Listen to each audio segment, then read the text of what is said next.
सुजानपुर के पूर्व विधायक एवं भाजपा के नेता राजेंद्र राणा की अगुवाई में सुजानपुर भाजपा ने मुख्यमंत्री सुक्खू ने 2 वर्ष पूर्व 5 मार्च के दिन ही सुजानपुर में आकर 6 घोषणाएं करके गए थे, लेकिन आज दिन तक कोई भी घोषणा पूरी नहीं की गई। भाजपा के पदाधिकारियों और कार्यकर्ताओं ने लोक निर्माण विभाग के विश्राम गृह से लेकर एसडीएम कार्यालय तक प्रदेश सरकार के खिलाफ आक्रोश रैली निकाली। पूर्व विधायक एवं भाजपा के नेता राजेंद्र राणा ने रैली निकालने के बाद एसडीएम के माध्यम से हिमाचल प्रदेश के मुख्यमंत्री को एक ज्ञापन सौंपा। इस मौके पर सुजानपुर के दोनों मंडलों के अध्यक्ष व पदाधिकारी मौजूद रहे। पूर्व विधायक राजेंद्र राणा ने कहा कि मुख्यमंत्री ने 2 वर्ष पूर्व सुजानपुर में कई घोषणाएं की, लेकिन आज तक अमलीजामा नहीं पहनाया, जिसके कारण जनता में भारी रोष है। उन्होंने कहा कि इसी के चलते आज सुजानपुर में आक्रोश रैली निकाली गई। उन्होंने कहा कि टोनी देवी डिग्री कॉलेज, आधुनिक बस अड्डा, एमए अंग्रेजी, अर्थशास्त्र कक्षाएं शुरू करने, बिजली बोर्ड डिवीजन खोलने की घोषणाएं की गई थी। उन्होंने कहा कि पहले मुख्यमंत्री के मुख से की गई घोषणाओं को पूरा किया जाता था, लेकिन सुजानपुर में एक भी घोषणा को पूरा न होने पर जनता रोष रैली निकाली गई और एसडीएम को ज्ञापन सौंपा गया। उन्होंने कहा कि आगामी 12 मार्च से शुरू होने वाले राष्ट्रीय स्तरीय होली मेले में पहुंचने पर मुख्यमंत्री का स्वागत है, मगर सुजानपुर की जनता उनसे सवाल करेगी कि आखिर कब उनकी घोषणाएं पूर्ण होंगी। बात है कि मैं भी 3 बार विधायक चुना गया, 2012 में, 17 में और 22 में। सबसे पहले मैं धूमल जी के साथ भी रहा, मैं वीरभद्र जी के साथ भी रहा, मैंने जयराम जी के साथ भी काम किया।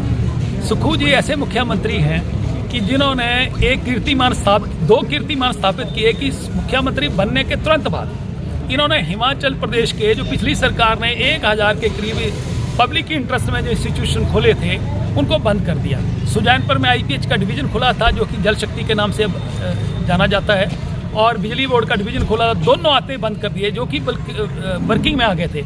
और दूसरी बात यह है कि दूसरा कीर्तिमान इन्होंने स्थापित किया कि हिंदुस्तान में सबसे ज़्यादा झूठ बोलने का कीर्तिमान मुख्यमंत्री सुखविंदर सिंह सुक्खू ने स्थापित किया।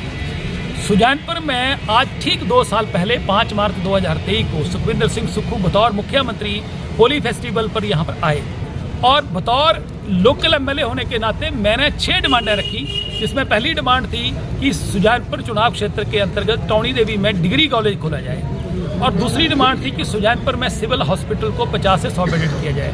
तीसरी डिमांड थी कि सुजानपुर में आधुनिक बस अड्डा बनाया जाए, लोगों को परेशानी होती है। चौथी डिमांड थी कि जो आपने बंद कर दिया जल शक्ति विभाग का डिवीजन, उसको दोबारा से खोला जाए। और 5वीं डिमांड थी कि जल शक्ति के साथ साथ 5वां बिजली बोर्ड का जो डिवीजन खोला गया था उसको फिर से खोला जाए। और छठी थी कि सुजानपुर में जो डिग्री कॉलेज चल रहा है उस डिग्री कॉलेज में इंग्लिश की और इकोनॉमिक्स की एमए की क्लासेस शुरू की जाए। 6 घोषणाएं मुख्यमंत्री ने अपने मुंह से करी, मैंने डिमांड रखी, उन्होंने घोषणाएं करी।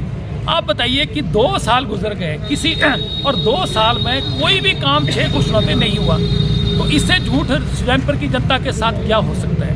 सुजानपुर के जनता के यहाँ की जनता भी टैक्स पेयर्स है, वो भी पैसा देते हैं, सरकार के खजाने में पैसा जाता है, यहाँ के लोगों का भी हक बनता है। तो यहाँ के लोगों के साथ मुख्यमंत्री धोखा कर रहे हैं, झूठ बोल रहे हैं। और इसी तरीके से जब चुनाव हुए, उपचुनाव हुए, 1500 रुपये के फार्म भराए गए।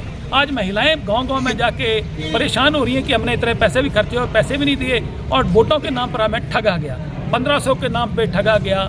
300 यूनिट बिजली तो दूर की बात है, इन्होंने डबल बिल जो है बिजली के देना शुरू कर दिए, बिजली के नाम पर इन्होंने लोगों को ठगा। तीसरा, इन्होंने 5 लाख नौकरियां 5 साल में देने की बात करी। नौकरियां तो देने की बात, जिन्होंने एग्जाम दे रखे थे नौजवानों ने। खबर हिमाचल से के लिए जिला हमीरपुर के सुजानपुर से बिंदिया ठाकुर की रिपोर्ट।